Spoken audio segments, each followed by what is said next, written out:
When they turn down Gainey, now Mashak's got to go. He will fire. Mashak wins it.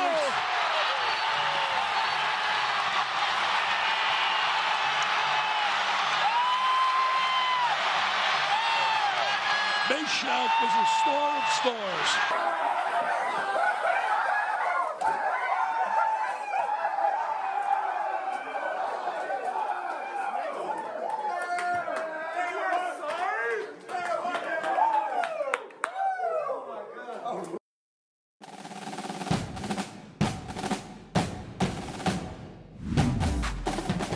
Since 2003, this is The Sports Source with your host, John Pennington. The Sports Source is presented by Junk Be Gone, Pipe Wrench, and the Garza Law Firm. The Sports Source starts now. Wow, what a shot. What a moment. What a win for Tennessee basketball over Alabama. This is March, as they say. We will talk about that shot. We will talk about the win and what it could mean for Tennessee on today's show. Welcome into the Sports Source and the Junk Be Gone studios. As you've probably figured out by now, I am not John Pennington. I'm Josh Ward, but excited to be in for John today. We'll cover Tennessee basketball and the win, what it can mean moving forward. We're only 2 weeks away from the start of the NCAA tournament. 2 weeks from today will be Selection Sunday. So we'll talk about the opportunity for Tennessee basketball this final week of the regular season coming up, and we'll dive into Tennessee football.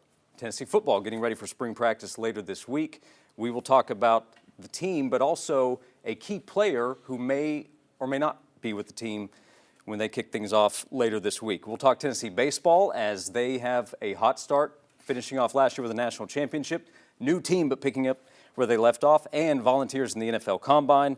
We will talk about James Pierce Jr., the storyline leading up to it, and his performance in Indianapolis, along with 5 other Vols that were there at the Combine. So we'll do all of that on today's show with the first segment presented by Junk Be Gone. It is time to start thinking about spring cleaning, and no one makes that chore easier than Junk Be Gone. Give them a call this week and start getting all the clutter in your house out thanks to Junk Be Gone. And here in the first segment, we welcome in our first wave of panelists on today's show. To my right, Vince Farrar and Paige Dower. Vince, Paige, good morning. Good morning. Good morning. And to the left, Mark Pankratz, overflowing with basketball knowledge, former D1 player, Tennessee assistant. Mark, good morning. Thanks, guys. And Chuck Cavaliers, how do we introduce Chuck? The founding great one. father of the Sports Source. The godfather of sports talk. Thank you all for being here. A game yesterday, I think we all would agree, never really in doubt for Tennessee, except for the first, maybe the first 39 minutes, 59 seconds of the game. Jahmai Mashak, he's probably not the player that Tennessee fans are expecting to take that shot. We'll get into Rick Barnes didn't necessarily expect anybody to take that shot, as wanted the timeout. Shot goes in. Mark, we'll start with you. You want to start there with the shot? You want to start with final 30 seconds leading up to it? What's your big takeaway to begin with that huge win over Alabama? Well, watching that video to start out, it just gives you goosebumps. Not because of the shot that was made or the magnitude of the shot because of who the opponent was, but because of what Mashak's career has looked like. For the entire career, he's had Dalton Connect, he's had Chaz, he's had Zakai. All these guys get more notoriety. The points that we all talk about, the offensive ability, the struggles that he's had this year, shooting the basketball. Should he be in? I've said it. Should he be in? Should he not be in? And a guy that just the last 4 minutes, you talk about the shot is one thing, but the free throw line where he gets fouled and goes to the line, makes 2 free throws. Huge. The jump ball that he gets, and then knocking down shots. I mean, his footprints and fingerprints were all over that basketball game from the very start. That allowed us to be in a position to win that basketball game despite Zakai being in such foul trouble early in that first half. Yeah, and the way he muscled in to get that missed free throw, right? I mean, that by itself, and then to get fouled. Tennessee outscored them 7-0, at the end. 5 of those were by Mashak. I mean, it was just, when you think about it, Barnes trying to call timeout, Ziegler trying to call timeout, and Mashak says, I've got it. I'm taking the shot. So, I mean, it was just an improbable ending, but, I mean, it was like called the greatest college basketball game of the year by the ESPN announcers, and I think they nailed it.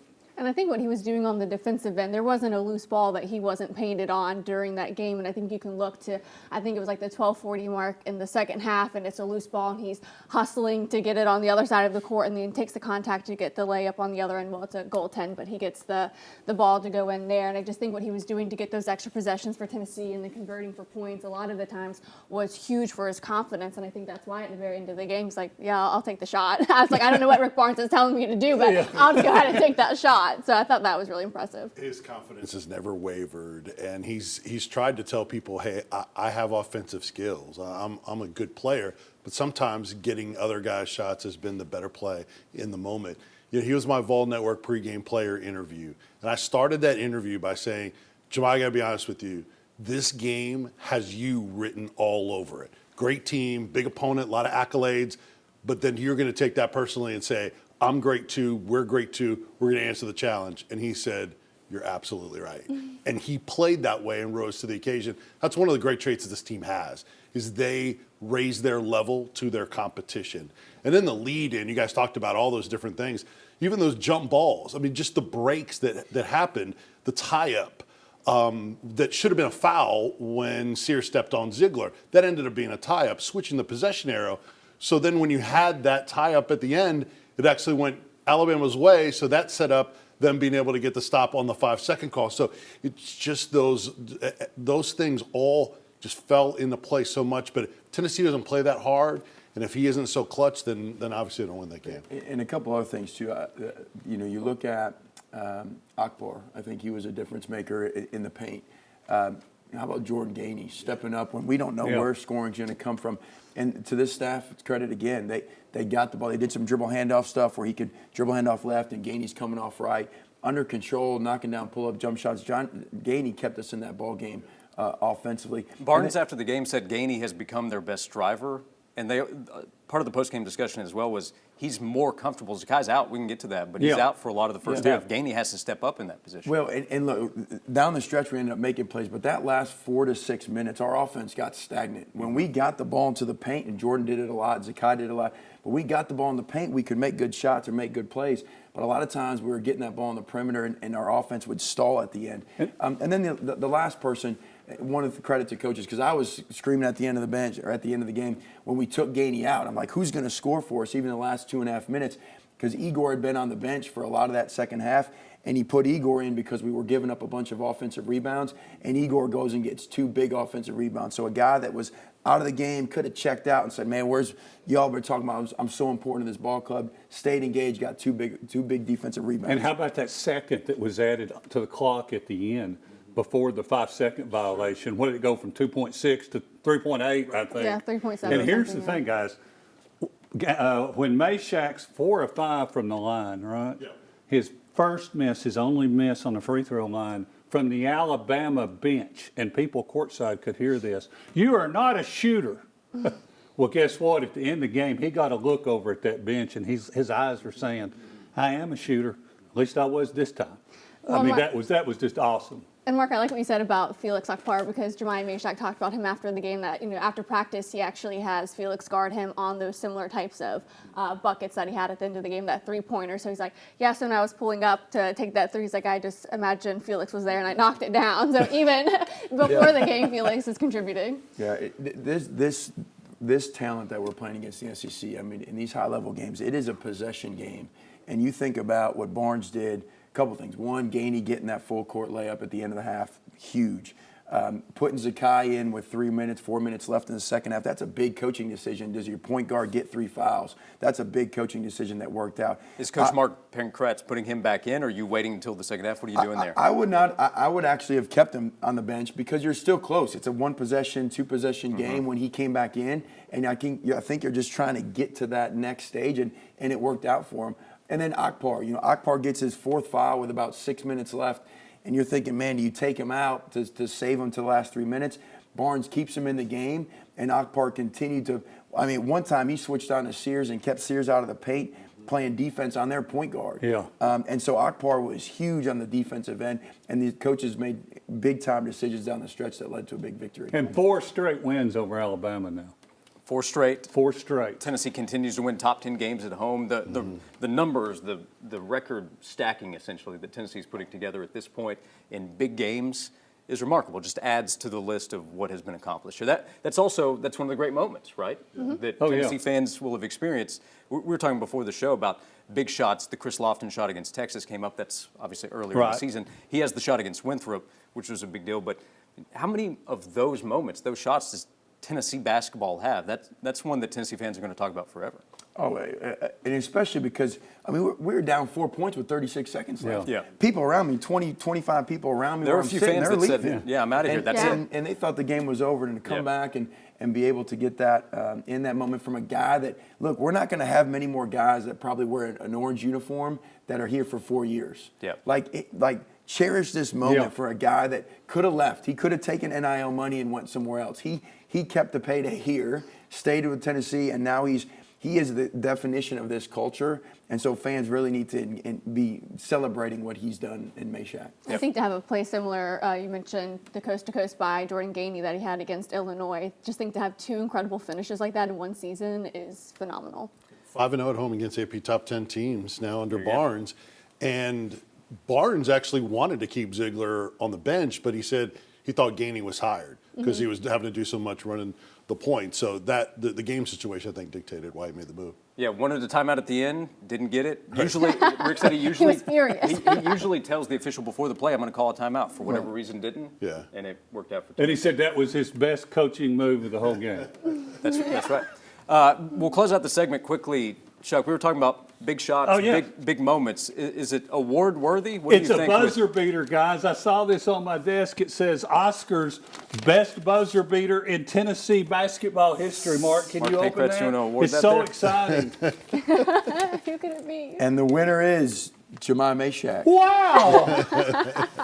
They remember what you do in March. They remember what you do on the first Saturday in March for Tennessee's win against Alabama. When we come back, it's a huge win for Tennessee over Alabama. What can it mean for Tennessee? 2 weeks to go until Selection Sunday. We'll get to that next.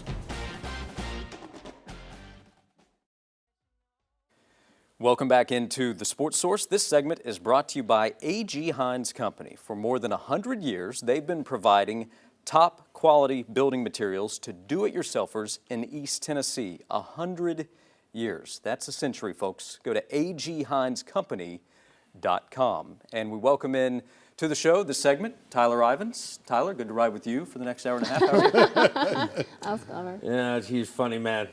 Better looking host this week, too, Josh. Appreciate you having us on. Oh, wow. John Tyler said Catching that. strays. Yeah. It says here on the script, make sure you give me a compliment before we welcome you in. I'm just doing what Is the that a script write-in? says. That was a write-in. Exactly what happens. Tyler, you stepped in with some updated information. Yeah. So we discussed in the first segment, big win over Alabama. Yes. What can that mean, though? We have an update here in the last 20 minutes or so on projections for the NCAA tournament. What do you have? I'm just looking right now, Joey Brackets. It's Joe Lenardi over at ESPN has updated his updated bracketology ahead of Sunday's tip-off.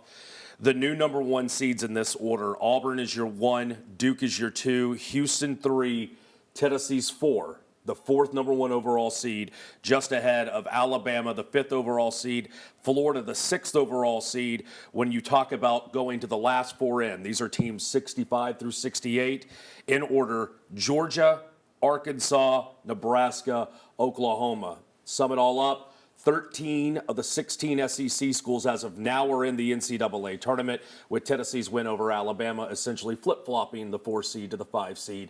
That just shows you how big yesterday's win at Food City Center was for the Volunteers.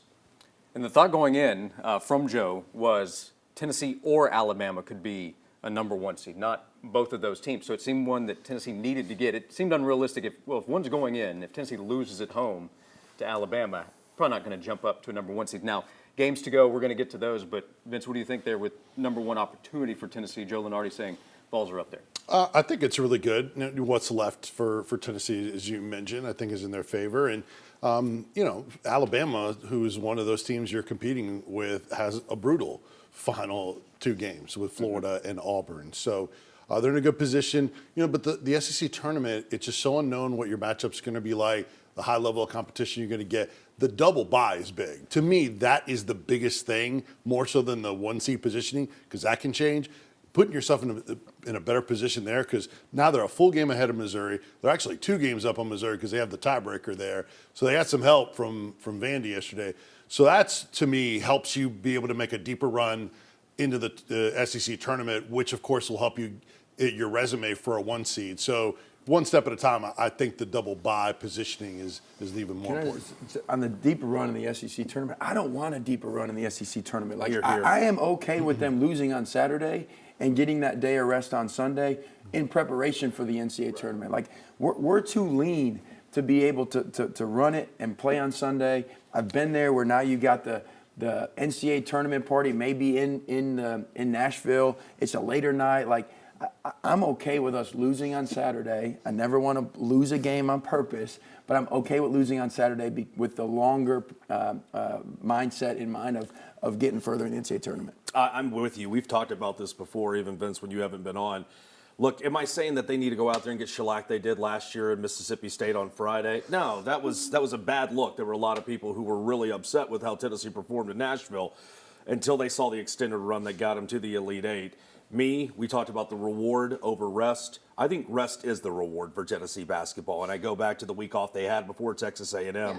Give them as much time off their feet, heads on pillows as much as possible. Well, it's not even so much, it is having your feet off the floor because you are lean, but even talking with like Rod Clark, it's so much mentality-wise and like giving yourself a mental rest because it is so intense. It is a gauntlet that you'll have to go through, especially when you do want a longer NCAA tournament run. So, but I also, Mark, isn't this game like all about momentum? Like, don't you maybe want to have a couple of wins here, or have you done enough in the regular season to give you that momentum? I think if you can't get momentum playing against a 16 seed or a 15 seed, that should give enough momentum. And two, like I've always said, coming from the Chicagoland area, we're in a football community. Yeah.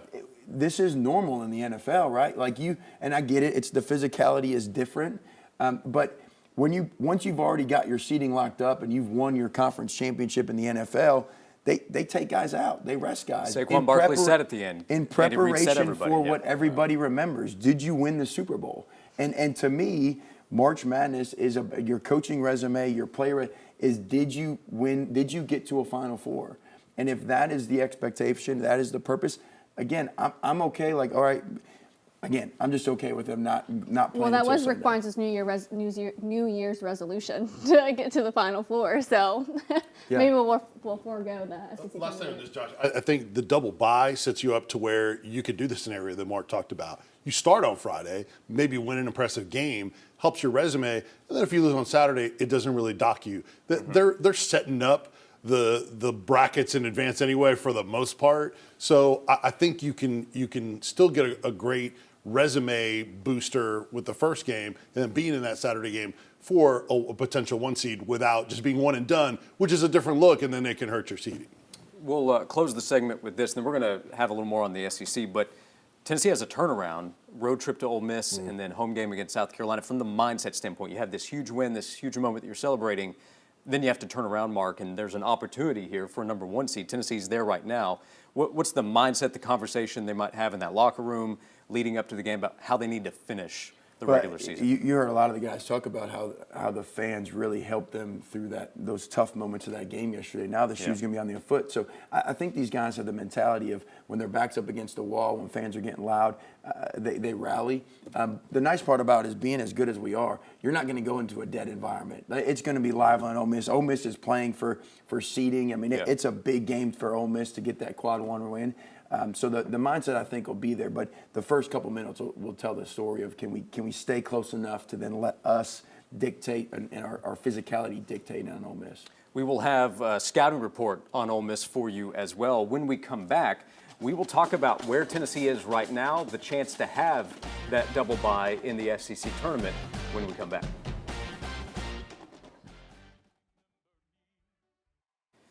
Welcome back into the Sports Source. This segment is brought to you by Uncle Jim's River Cove Campground. Now is the time to book your stay right on the Little Pigeon River. Spring, you can feel it. It is near. Summer or fall trips, visit their website to book today at Uncle Jim's River Cove Campground. So we talked about NCAA tournament opportunity, and there's a tie-in here with what happens in the SEC, play the final week, and then the SEC tournament. But standings update.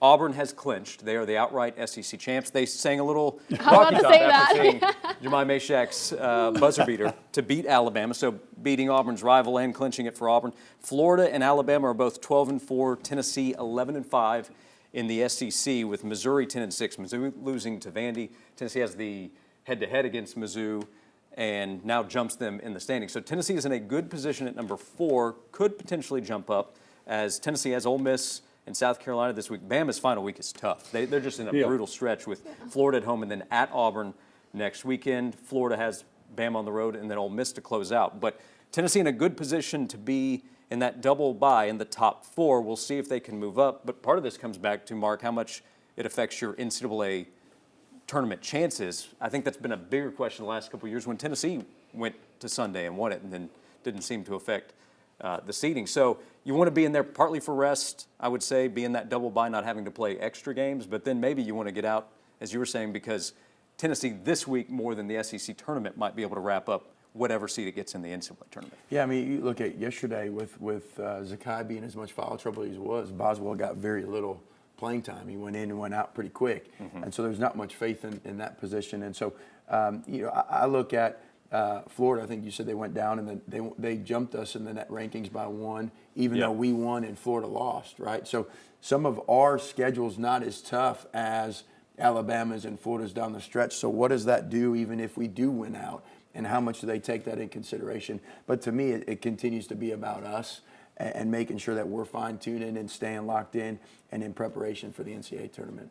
It looks like no matter what, they'll at least be like a top 6 seed, depending on the tiebreakers and who wins and who loses. So I think they're in a great position regardless heading into the SEC tournament. And I wonder with their lack of depth right now, like how much they might try to force a situation with Bishop or D-Stone to maybe get more reps, because Zakai might get early fouls or Felix might get early fouls, and you'll need someone else to kind of step in for them when you want a long run in the NCAA. And the hard part of that from a coaching side of things is like, what's gotten you here, you want to keep doing that, and all of a sudden you start, the hesitancy is you start tinkering with the lineup and what you're running and not running, and mentally does that get you out as a player? Does that get you out of the rhythm that we're in and being locked in defensively and offensively? And with all this swirling around, I think with Barnes, he's just looking at, we still need to keep getting better. Like you're saying, we still need to work on us. He mentioned yesterday about identifying like 5 possessions a game that we need to start correcting some things.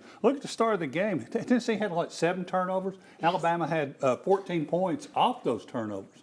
You can't keep having these shaky starts. So all this double bye, I get it. I'm all for it. NCAA tournament, I think they look more at body of work, guys. I think Tennessee with their 10 quad 1 wins. Auburn, what do they have now, 16? I mean, that's unheard of. But it's going to be the quad 1 wins, body of work. If you get to the SEC semifinals, I think, like Mark's saying, I would just as soon have a little bit of extra rest those days over. You were like 331st in the nation in bench minutes. So I don't think you're going to get a whole lot out of your bench now. No. Well, I think the one thing yesterday, areas of improvement, Dubar defensively. I mean, he made a couple shots, but his block shot. Yeah, he had the block shot, but a couple times he got down in the post and got scored on pretty easily. Gave up a rebound a couple times. So I think that's an area of improvement. Right. One thing I like that Alabama did to us is, we really jumped to the ball and get in the gaps on penetration. And so what you saw Alabama doing yesterday was setting flare screens for Sears for them to skip it over the top, and that created them some space for them offensively. They're a great attacking team into the paint. And so I'd expect us to look at that and how do we get the ball continually inside more to Akbar and to Igor to get those paint touches. Yeah, because I really like what Tennessee did on defense, because Alabama likes to get at least their first shot off within the first 10 seconds of the shot clock. They did not get to do that very often against Tennessee yesterday, especially in the second half where you saw those paint points really become a lot more even in the second half as compared to the first. And Chuck, like you said in the beginning, like the turnovers were a problem in the beginning. They were pickcocketing Zakai Ziegler. It was bad passes by Igor Milicic, and Alabama made them pay for it every single time. So I think if they can just have better ball security, like a good running back would, like I think they might be a little bit better as they move forward. One other thing I wonder with the SEC tournament, the conversation of, okay, where do you want to be? So Tennessee wants a double bye. We know that. You don't want to start earlier to have to play more games. We're having the conversation of when do you want to maybe finish up. This is a team where Jemai Meshack, his mindset, he talked about how amped up he is. We know how hard Zakai Ziegler goes. And I think that just stands for this team. How do you manage that? Like if you're in the coach's position, maybe you're good with going home on Saturday. And your players may want to win the SEC tournament and play all the way through Sunday. What is that dynamic like where you have your plan management for the NCAA tournament versus how the players are approaching everything? I think a lot of times coaches will have that communication, just to be clear with them. Not that you're going to play differently, but they can do some different substitutions. They can do some different things. The other thing that we're not talking enough about is, if the game, how it was called yesterday, is what the NCAA tournament is going to be called like, that's something to be thinking about, because we don't have the depth to be able to withstand the way that those officiators were calling the game yesterday with the hand checks and the bodies, because they're allowing us to play that way all season. Right. And then all of a sudden they started changing that whistle, and to their credit, they stayed that way the entire times, and players adapted.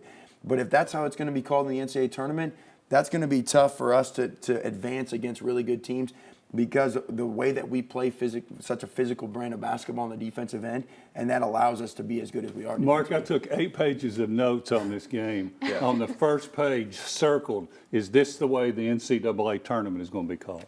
Is it good that they experienced that then, at least? Yeah, and we won, right? And against right. a team that's going to be a potential Final Four national championship contender. So it's not a negative, but it's just something that we got to be mindful of when you're talking about what are the coaches going to look at to try to adapt and take into their back pocket when they prepare for the NCAA tournament. This is one of those that you can go to. Look, we've been in the huddles where you can go to your team and say, hey, look, we've been there before. Right now we can say we're down 4 with 36 seconds left. We've been there before. Stay with the game plan, and we'll end up getting a win just like we did on Saturday. And I think that's kind of what we were saying like last segment too, like how much of this will be reps for the team and maybe will force them in the SEC tournament to play guys like Bishop Boswell, keep them in even after that bad pass turnover that gives Alabama an extra possession. Like, would you then maybe want to keep him in a little bit longer in the SEC tournament so he gains that experience? Yeah.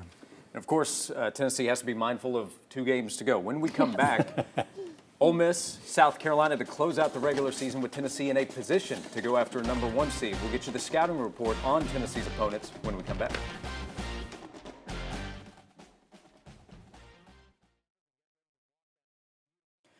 Welcome back into the Sports Source. This segment is brought to you by Southeast Termite and Pest Control.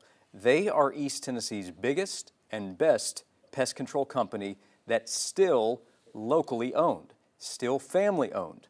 Visit them online today. Check out Southeast Termite and Pest Control. Back with Mark Pankratz and Tyler Ivins as Tennessee has a pretty quick turnaround. They go Tuesday night, another late game, 9 o'clock tip, 8 o'clock local time there. But at Ole Miss, good quality team, top 30 in the net, top 30. Ken Palm 5-3 at home in the SEC. Chris Beard is the head coach there with the Rebels. And then Tennessee will close out at home against South Carolina. That should be a comfortable game to win. So I think a lot of the focus will be Ole Miss. It'll be senior day, and I recognize everything that goes into that. But South Carolina, they've lost all road games in SEC play, 7 of them by double digits. So the focus turns to Ole Miss on the road, turn around against a quality NCAA tournament team that they're 9-7 in SEC play, Mark. They want to move up. What stands out about Ole Miss, what Tennessee will face on Tuesday? Well, we talked about what gives Tennessee problems a lot of times is size, and Ole Miss does not have size. But Murray and Padula are guards that can really attack and shoot. They'll spread you out. The thing about this team is when they out-rebound opponents are 8-0. When they get out-rebounded, they've got almost a losing record. And so I like the fact that our toughness can prevail. We talked about, and John shared the stats, I think, 2 weeks ago, about the importance of point in the paint. I don't think this is going to be a game where we win the points in the paint battle off of penetration. I think it's one that we're going to have to dominate the offensive rebounds. We're going to have to get the ball inside to Igor and if Dubar gets in, and to Akpar. And then obviously we got to continue to guard the three-point shot because they can spread you out. They can get hot. But I think at this time, you saw it yesterday. When we stood around at that end of that game yesterday, the last 4 minutes, our offense got stagnant. Yeah, we made the shot. We won the game. But our offense got stagnant. We got to get the ball into the paint and there's got to be ways, not just penetration with Zakai. It's going to be through other ways. If we can do that, we can win this game. And by the way, quick correction, I apologize. Wednesday is when they'll play at Ole Miss, so not quite as quick of a turnaround. Does that help? I just gave them an extra 24 hours to get ready for the game on Wednesday instead of Tuesday? Absolutely, yeah, absolutely. So, and then South Carolina, what are we adding there? They've played better recently, but it's been at home. They just blew out Arkansas. They beat Texas by, I think, 15 a week ago. Those are two disappointing teams, though. But South Carolina at home, senior day, you just have to make sure you're prepared. You're going to win the game. I would say so. The scouting report goes out of the window, really. If you're just dialed in and do what you're supposed to do against South Carolina, you should get that win.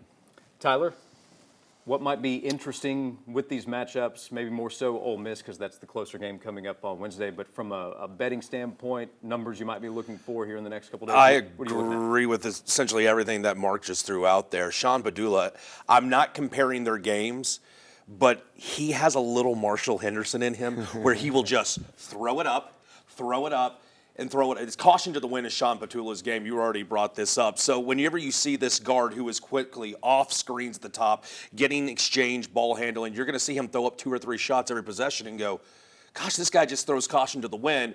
They like spreading you out, as Mark has already made mention. Their three-point game, when it's on, it's deadly. So we've always praised Tennessee for how well they have fared at guarding the perimeter. You're going to need to do that for a 9 o'clock tip on Wednesday at Ole Miss. Tennessee has won 9 of the last 10 against Ole Miss. That February run Tennessee went on where they went 6-1, I think, has projected them, and the momentum is carried over to March. You take a 6-1 stand. You have a heck of a win against Alabama. You know a double bye is coming up at the exit. You know the 1 seed. The last thing you want to do is take all this momentum after a massive win and then go to kind of a snoozer of a place down at the Grove and then slip up and not have that 1 seed anymore. I know a couple Tennessee fans, basketball history will take a monumental win, see what's on the line, and then drop the next game. I expect Tennessee not only to take care of business against Ole Miss, but then turn around senior day next weekend. I think that was just a small jab at us. When we that was not the Memphis. That was not Memphis. And then we lost to Vanderbilt. That might have been a little Memphis Vanderbilt, a little bit. But what I'm trying to say is that Tennessee's got something going right now. At the end of January, you joined us on the program, Mark, and I was like, after this loss to Kentucky where you threw up 45 3-pointers, you're 8th in the SEC. There's no chance you're going to be able to climb this mountain. 6-1. You do fall to Kentucky again at Rupp. You and I watched the game together. But what you've done is build all this momentum. You don't need Ole Miss or South Carolina showing up to the bathtub and pulling the plunger out. Take care of business this week. I know they're late start games. Tennessee has the defense and scoring prowess, especially the last 4 games. Jazz Lanier getting aggressive. These are winnable games for Tennessee. Big win yesterday, big week coming up. Mark, anything that we missed before we wrap up the basketball conversation? Again, I can't commend Meshack enough for just continuing to stick to it despite the challenges that he's faced this year. And I think you hit it that we did not talk about, which is going to be a first-team All-SEC guy in Chaz Lanier. He started that game out aggressive, and when he's aggressive, that gives our offense so much more confidence, and we're screening better. And so I'm excited to see what we can do down the stretch. By the way, Jemai Meshack, after the game, talking to the media, he said, I think I'm the best defensive player in the country. I think I'm the defensive player of the year. He stated his case after the win. After hitting the 3, he stated his case for defensive player of the year, and he has a strong case. Yeah. Great teams have guys that buy into their roles, and that's what this team has a lot of. Him and Zakai on the same team, you get caught in that corner, good luck, boys. Yep, it's difficult. This is a great month. Mark, thanks for everything today, and look forward to seeing you next week. All right. We will shift to Tennessee football. When we come back, Tennessee football gets ready for spring practice, but Josh Heupel with a headache to deal with in the secondary. We'll explain when we come back.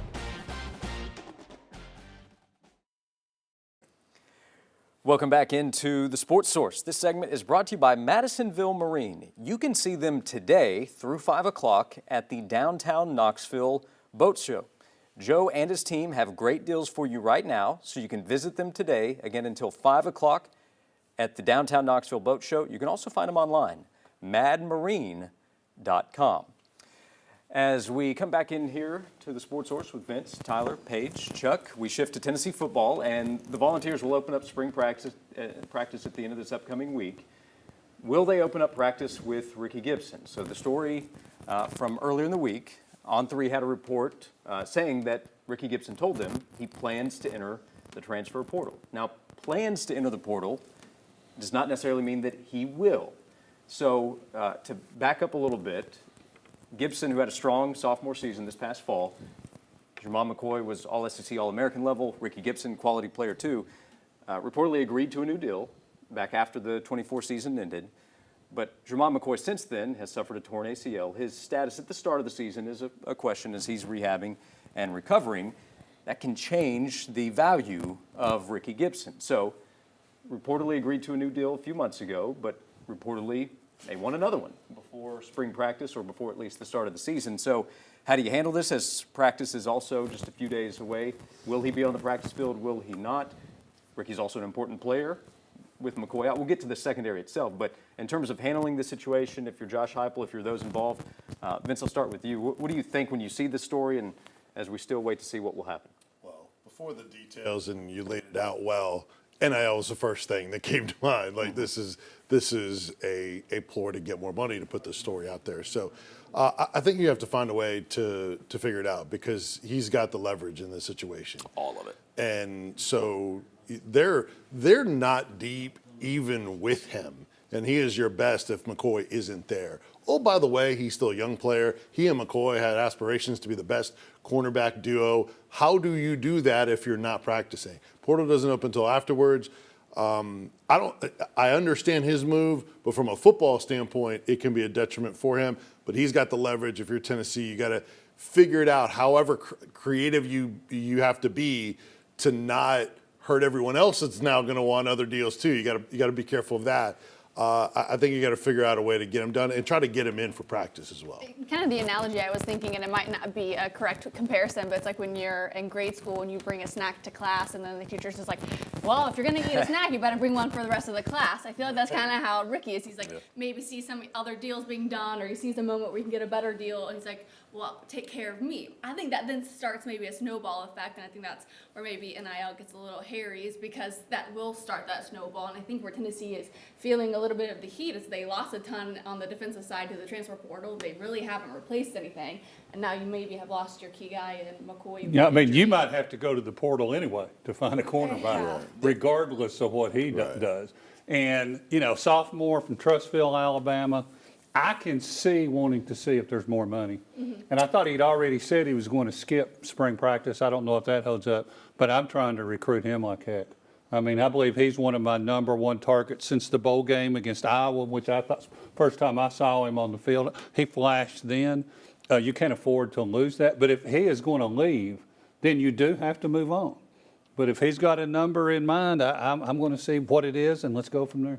Part of the dynamic here, Tyler, of what's so interesting is that this would not be the first time, either at Tennessee or another school, where a player would have agreed to something, then come back and said, actually, I might want something else. Or certainly just say, hey, I want something. Or it so rarely happens publicly with a media report connected to it to where we're talking about it and waiting to see what would happen. It's also not necessarily foreign to the players. I don't know. I'm curious what the dynamic is within the locker room because I could see enough players having seen others do something similar say, hey, I hope you get yours. Maybe that'll mean more for me. So maybe they see it as an opportunity for themselves. But that's more something I'm curious to know than know right now.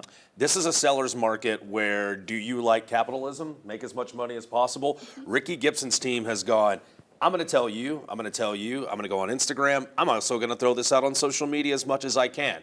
It can't hurt Ricky Gibson, especially after the season that he's had.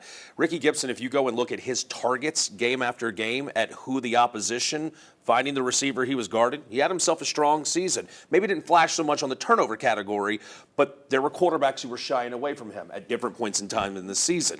I think Tennessee was already going to go into the transfer portal looking for a quarterback on top of this. So now you're Ricky Gibson, who we've also left out one big piece about this. Yeah, Jamal McCoy's also out, as you already mentioned, probably through the Syracuse game or the beginning of the season.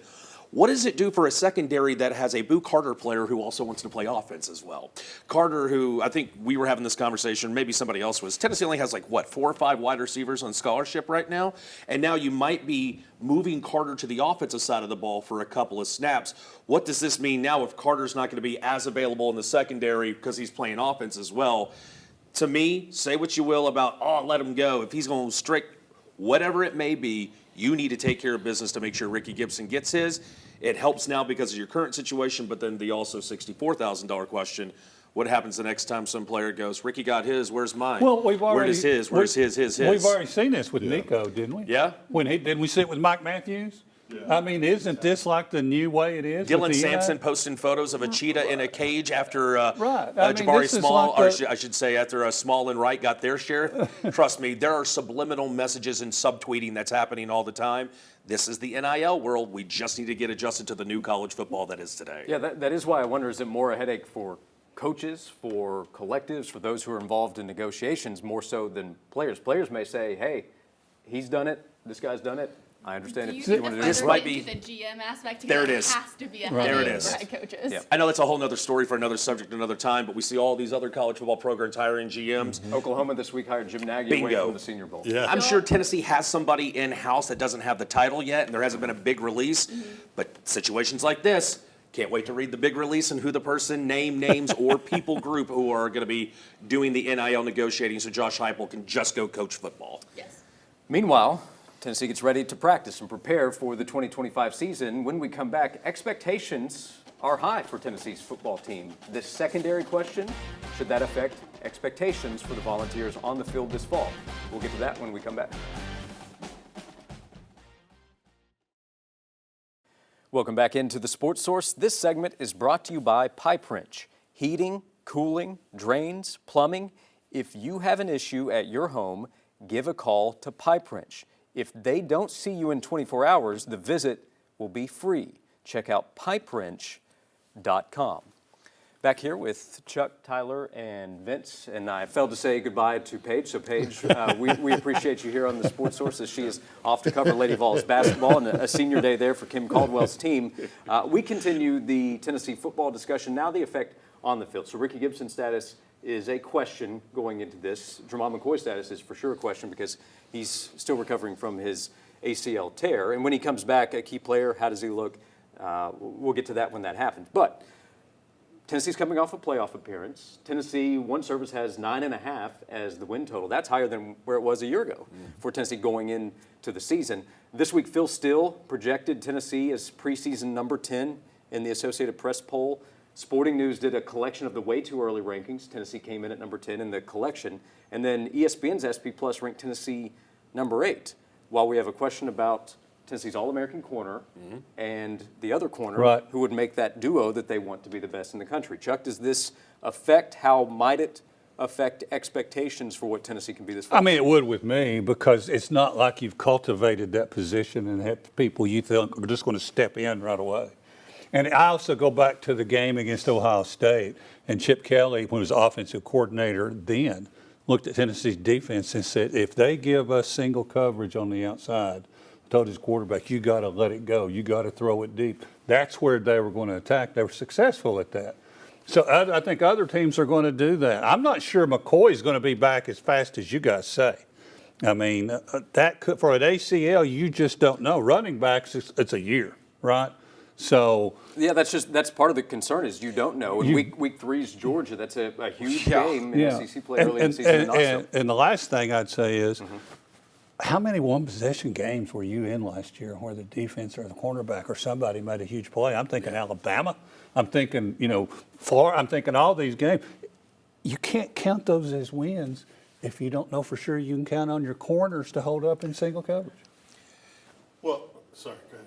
I was leaning to you. Okay. Well, a couple things on what Chuck said. One, they're not going to face Ohio State's wide receivers and offense at all this season unless they meet in the playoffs. So it's not going to be that level of difficulty. One. Two, it is still a concern to me, but I would still dock them a little bit in terms of my projection for the season, and here's why. They're not going to have as deep and as established of a defensive line to help out that back end like they had the luxury of having this year with McCoy and Gibson. If you're missing one or the other or part of the season without one of them or even younger without Gibson and you don't have as deep established defensive line, maybe you need some time to reestablish, that might expose them maybe a little bit more even if it isn't the level of competition. So there's other concerns. It's not just totally win total with the DBs, but it is something that would factor in for me. It's factoring in something for me as well. I wouldn't say I'm shocked or blown away that the conglomerate right now believes that the win total will be set at 9.5. Personally, for me, if I was a gambler that had my own casino and I was handicapping win totals, I would say that it would be at 8.5, and then make somebody believe that they are a 9-3 team right now. Questions on the offensive line: is Nico going to take a giant step? You do only have 5 wide receivers right now that are scholarship athletes. Who is going to look great in a luxury that was your secondary for last year? And the Ricky Gibson news with some of the question marks and injuries. That together, those are giant question marks. Yeah. So for me right now, one piece by all the different stories and positions right now, I would say it's a moderate concern for it to be more of the under than the 9.5 over. Yeah, Vince, as you bring up the defensive front, we could pivot that to, okay, well, how do they replace a few key players up front, Joshua Josephs and Tyree West? What kind of step do they take as leaders of the defensive line? And then young players like Caleb Herring, who's entering his 3rd year, and we can keep going through the list. James Pierce. Yeah, having to replace James Pierce. That conversation we'll have over the next few months, guys that need to emerge, and that maybe becomes even more important. And one last thing, the one thing I'm always trying to, something we hadn't said. Who are 2 of your road games this year? Florida and Alabama. At Alabama. Where have you not won since the early 2000s? At Florida, at Alabama. So I think all that plus all the great points down here, I think it all adds up. Yeah, it's a concern, and I would ding it a little bit. Josh, here's another thing, is with the fluidity of college football, these are going to be less accurate, I think, every year because rosters are turning over. Like, we don't know what Tennessee's going to look like. Right. A lot of teams are going to make changes in spring, incoming and outgoing, with their roster. So yeah, we don't know if Gibson actually will enter the transfer portal. We don't know who might be available for Tennessee to pull out of it. Right. The portal date, the next window starts April the 16th. That's right. just good to point out. And we're looking at flaws for Tennessee. I promise you, pretty much everybody else has other flaws and other questions that they're talking about and breaking down. It's just a matter of which rises up above the other in terms of importance. We do know Tennessee has to replace James Pierce Jr. When we come back, NFL Draft Combine this weekend. Leading into it, we saw Pierce's stock fall. Did the work he put out on the field have his stock go back up? We'll discuss when we come back.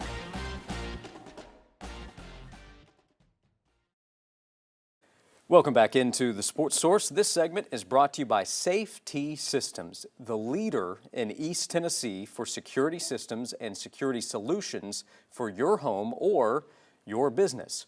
Call VFL JJ Surlis and his team this week. That's at Safety Systems. So we discussed the last couple of segments, Vols getting ready for 2025. This weekend, or this week leading up to this weekend at the NFL Draft Combine in Indianapolis, there were 6 Tennessee players preparing for the draft. James Pierce Jr. is the headliner. He's the highest projected player in the draft. And this time a year ago, there was some number 1 overall talk. And he had a solid junior season at Tennessee, entered the draft, but we've seen here recently his stock start to fall. And there are reports of maybe some character concerns with James Pierce. His interview process was going to be a talking point going in. Nobody really, I don't think, questioned how he might perform, but boy, did he perform when he went out there and ran a 4.47 40-yard dash, 6'5", 245. He can move around, and we saw that on the field. So again, not a real surprise. When you attach that number officially, it changed the conversation. So, Tyler, what did you think seeing the stock maybe fall going into the workouts at the Combine? How important do you think the interview process might have been for Pierce? And how much will it matter because he is still so athletic and so talented when he hits the field? I thought it was a genius move by his representation. If you did not see, all day Thursday, he was going by different publications, doing the funny drafts. Oh, let's see James Pierce's personality. I'm going to rank the best fish whenever I go. So he did everything he needed to do to show, hey, I'm James Pierce. I have a personality. Let's discount everything that we heard about my character issues. Did I think it was a little peculiar at times? You were always down there, that we were doing interviews often, and James Pierce maybe spoke, I think, once his last year. Maybe it was a post game, whatever day it was. Late in the season. There it is, yeah. And then he gets on the field, and you see him do the drills and see the 40 times that are being attached to his name. If James Pierce did fall out of the first round, and some publications did, immediately he re-enters based on what he did from a 40 standpoint.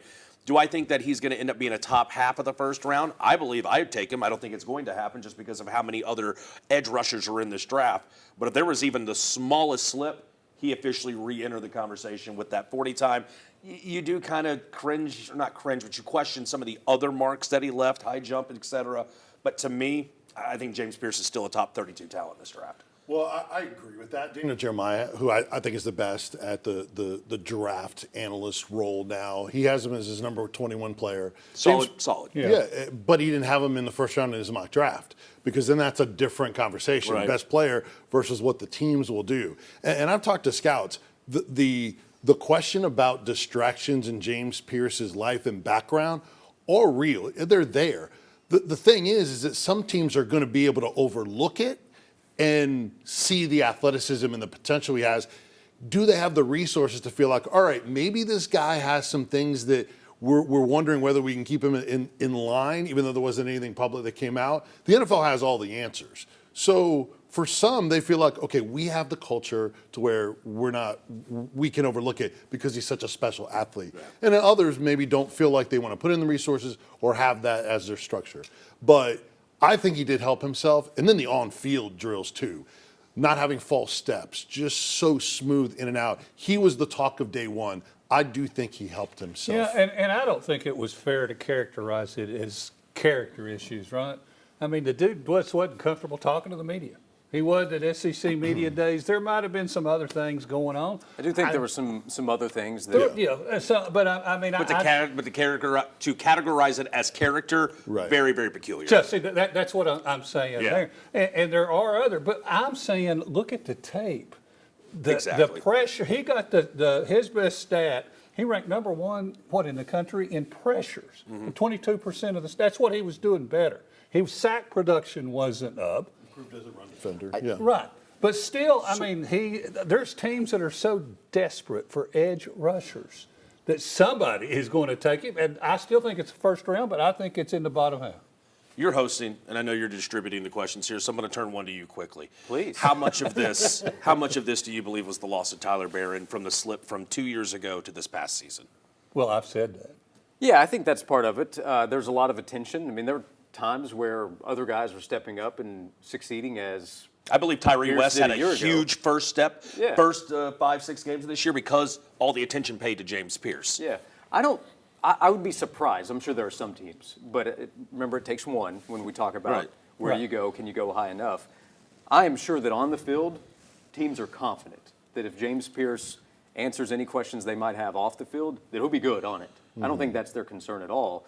I think it's about, questions that we have.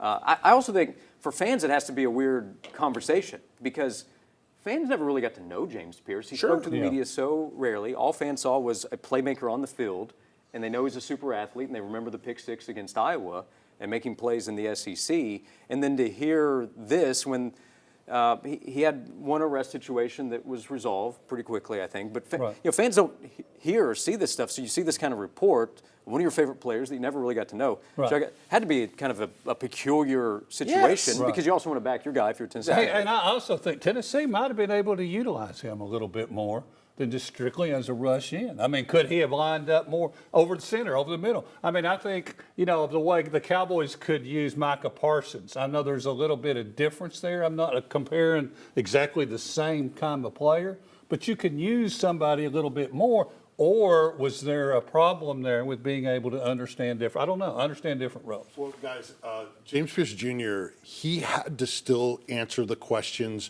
correctly in those interviews. He said in an interview leading in, I prepared for the questions I'm going to get, but I'm just being honest. And he has to show either remorse or maturity to answer those questions. Yes. And then you back that up with what you did on the field to show that freak athleticism. That's when you benefit. If he still raised red flags in the interview room, then the on-field is not going to move the needle enough for them. But there's no doubt that the NFL knows all. He just took advantage of the on the field in a terrific way. And real quick, last thing I'd say, you know what it reminds me of? How many assistant coaches have we heard that failed the interview process and never could take that step to be a head coach? It sounds like James Pierce has passed it, and now you see. But he did drop, in a lot of the mocks. And unfortunately, some teams will put stuff out on a guy so he slips so they can jump on him. And smoke screen season. Right. Yeah. The Falcons want him. There's no doubt about that. I'm just waiting for a playoff team from this year in the NFL to be like, oh, I'm sorry, James Pierce slipped all the way to 32. So, hey, we're the Philadelphia Eagles. We'll just keep finding ways to put these guys in. Oh, we don't need Josh Sweat. Hey, James Pierce, come on He down. didn't go to Georgia. They don't want him. Pierce also It's gonna has, happen. He has a very quick first step, and that is a big deal. Yeah. So Pierce, with his week at the Combine, part of the focus, he had 5 teammates there. When we come back, Tennessee Vols at the Combine, how they performed, how things might look for them with the draft coming up in several weeks. We'll get to that when we come back.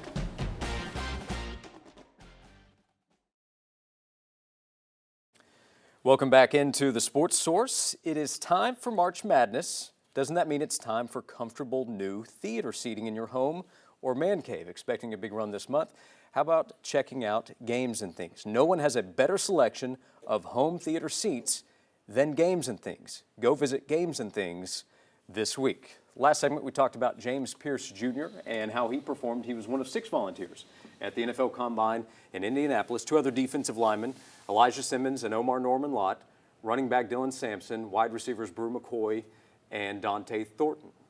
Dante Thornton, we knew he had speed. He really showed it off in Indianapolis. Yeah, and when you run a 4.3, which is the 3rd fastest time of any player there, that forces teams to go back and watch tape again of what he did. Or say, okay, wait, did we see this level of speed on the field? What's the difference there? And then dive into that. But that's good. You want them to invest more time in you. Very good day. Thought he did excellent on the gauntlet with some guys that were all over the place. He caught the ball, which is important. The 2 biggest things with him was, does he have wiggle and can he catch the ball? And then the third is the route running. So we'll see how they evaluated the route running. It's hard to tell just on the TV broadcast, but the speed element forces you to dig into more and invest time in him. I think he had an outstanding winning day for representing Tennessee yesterday. Yeah, Thornton for sure helping himself. Brew McCoy. Yeah. I'm going to go over the defensive line. I was really surprised Amari Thomas didn't get a nod. And to see that Elijah Simmons gets the nod, not saying it was either or, but it was Simmons and not Thomas.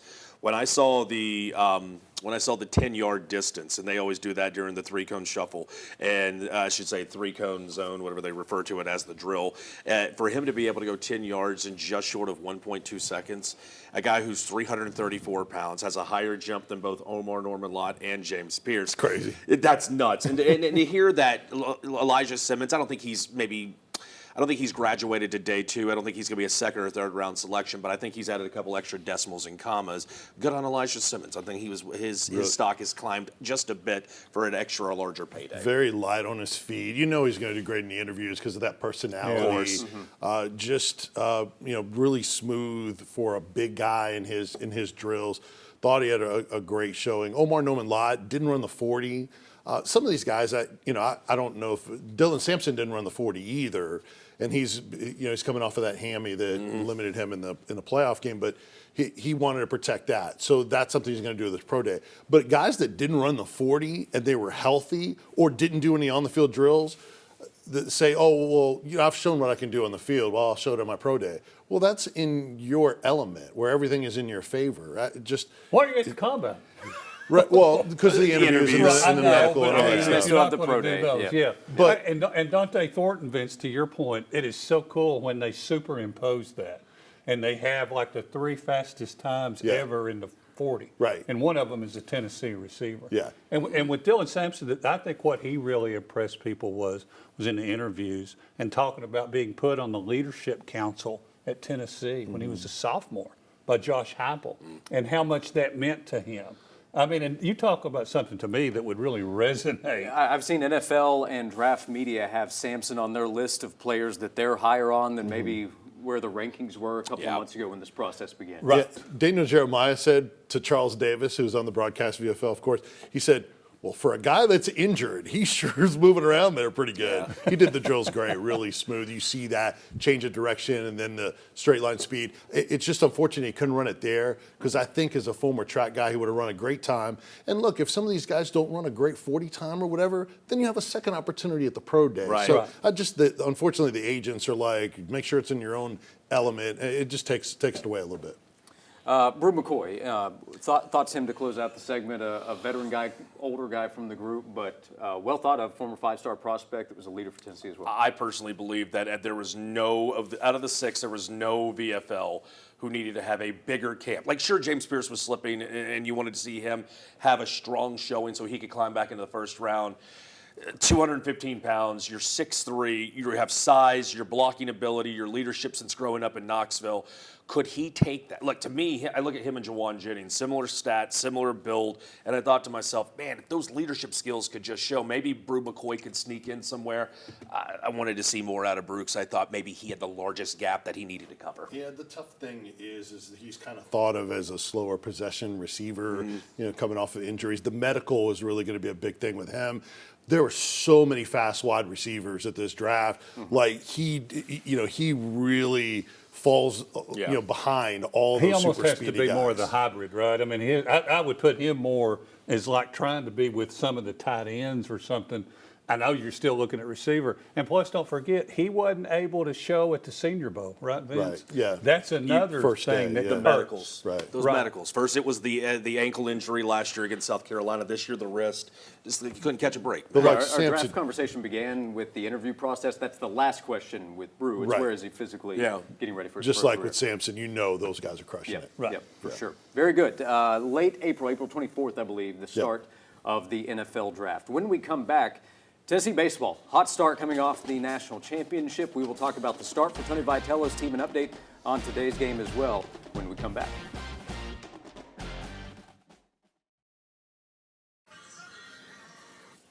Welcome back into the Sports Source. Our final segment is Tyler Ivins is pulling up clips and highlights. I'm just watching Tennessee baseball and Lady Vol hoops. I gotta stay frequent. Yeah, Lady Vols with a comeback that they need to make. They're down early against Georgia. 18-7 was the score we saw there. We're going to get to Tennessee baseball as well. Big thanks to everyone hanging out with us today. The crew here with the Sports Source. John Pennington giving me the opportunity to step in here. He'll be back next Sunday, 11 a.m. same time every week. Don't forget to check out the Sports Source digital network with everything that's happening there throughout the week. And man, there's been a ton to discuss today. So much with Tennessee basketball, football, and Tennessee baseball. What a start it has been. Mostly blowing out teams. Friday was closer, but they were the better team throughout. Vince, what have you seen from? It's a new look team that brought back some key pieces, but obviously had to replace a lot of talent from the national championship team. I'm hearing Liam Doyle might have just struck somebody else out for Tennessee. What do you have for us with what you've seen from this Tennessee team? They've looked unbelievable. They're up 2-1 in the 5th inning over Arizona right now, who's a team that shows up in a couple of top 25 polls. So higher level competition, major league ballpark. And as Vol Baseball's Twitter account noted yesterday with more home runs from Tennessee and Gavin Keelan, those that are complaining about Tennessee, the small ballpark crowd, about how Tennessee just benefits from a small ballpark, not so much. They're doing it in a major league ballpark as well. Gavin Keelan, 7 for 9, 6 runs driven in, 7 runs scored, 4 home runs, single short of the cycle yesterday. Unbelievable. They have 3 freshmen hitting over 300. Their pitching staff has a lot of power arms. They have 132 strikeouts in 10 games and just 25 walks from their pitching staff. Yeah. So we've seen national championship teams take a step back, still have to get into SEC play. Right. Early indications this team is not taking a step back in terms of what they're capable of doing. No. And they're doing all this without knowing any of the kind of updates on Alberto Ozuna's case with the NCAA. Right. So there's a chance waiting in the wings. You've got 22 to 25 bombs waiting to get approved by the NCAA. Well, they've been so good at first. I don't know that he gets a role. That's how good and deep they are. He may just be a power bat as a pinch hitter and potential starter. We'll see, but. Man, they're freshmen. Levi Clark is playing the best of any freshman maybe in the country. Yeah. They're deep, they're talented, new names, transfer portals hit, all of it. Gavin Keelan's a star. They have 6 players on MLB Pipeline's top 75 draft prospects. I'd say I'll watch him. A pitcher's already hit, 102 miles an hour. I think one of the biggest challenges is going to be keeping everybody happy. Because you've got so much talent on that team. And I know they've gone through it before. Mm-hmm. And I think Tony V kind of alluded to it in one of the earlier interviews that, hey, some guys just got to be patient and know your chance is going to come. Yeah, we'll see what happens if there's somebody I trust with the personality to manage a lot of talent and a lot of confidence that I'm sure these players on Tennessee's baseball team has.